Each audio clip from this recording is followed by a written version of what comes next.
It's easy to get cocky. It's easy to build an ego. And today we're going to talk about how to stay humble when you're winning. I think one of the biggest things that people mess up on is they start winning a little bit and they start getting carried away. They start feeling like they're invincible. And this happened to me when I was very, very young in business. I remember my first year when I did financial services, I made $70,000. This was about a decade ago. So obviously $70,000 now is not as much as it was back 10 years ago, but 10 years ago, I felt like I was God. I felt like big dog. I felt like, yo, I make $70,000 a year. That's like $1,500 every single week. I felt invincible. And now I make substantially more money, but I'm a lot more humble. And it's funny how that works, right? When you're young, you're making money, you're in shape. It's a dangerous cocktail, especially for women. If you're a young girl that's taking care of herself, that has, a little bit of attention, it is a very dangerous cocktail. You feel like you're better than everybody else. You feel like your shit does not stink. And I'm gonna tell you right now that you're going to fuck up your life if you keep thinking like that. The moment that you think you're better than people, the moment that you think that you're doing very, very good is the moment that you start going on this road where you just get destroyed, humbled, and annihilated and dominated by everybody that's your competition. My second year in business, I made $200,000, close to $200,000 in the financial services business, and I was on 10 out of 10 ego.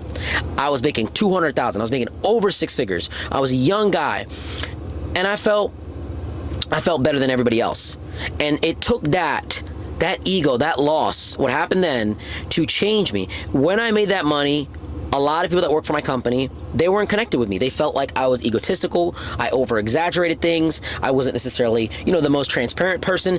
And this hurt me a lot in business to where I lost a ton of people that worked for me. I lost a lot of people that worked in my organization, and they all had issues with me. Number one, because I was the boss and they had someone to blame. And not everything was my fault, but to be honest, to be completely transparent with you, yes, there were things that I did wrong. There was points where I was just a little bit too cocky, I was a little bit too aggressive, and I was a young CEO just learning the business. And I'm not necessarily telling myself I'm a terrible person, but I was young and I have to be accountable. I don't want to blame myself too much, but this is something that happens to a lot of young people. And if you can avoid this, if you have a good mentor in your life that can kind of steer you away from this, maybe it's this video right now, you will win substantially.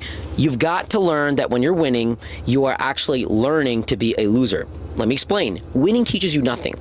Winning literally gives you no benefit except for ego, attention, clout, so on and so forth. The act in itself has already been done. You've already won.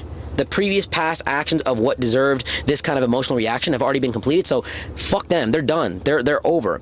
So if it's a competition, if you're first place, if you're making a lot of money, what you did yesterday doesn't matter. So winning is a very dangerous cocktail to get very egotistical.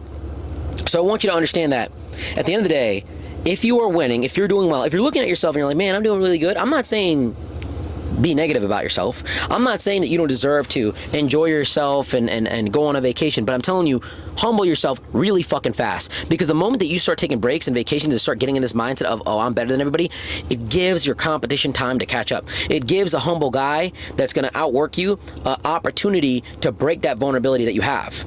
That's all they want. You're not going to compete against the guy that is more humble than you and that's going to outwork you. You're not going to beat him. Just is what it is. And the reason that I grew so fast in business after that humbling experience of losing all my people is because I shut the fuck up. I got very humble. I really understood where I went wrong. I did a lot of self-reflection. I definitely cried a lot. I definitely took a lot of time to just realize that I wasn't perfect. And I built a very honest, a very stable, a very dominant business now because of that loss. And even till this day, I know there are people that are better than me. I know there are people that have more sophisticated softwares and applications and systems and procedures than me. So I'm always learning. I'm always here saying that I can get better.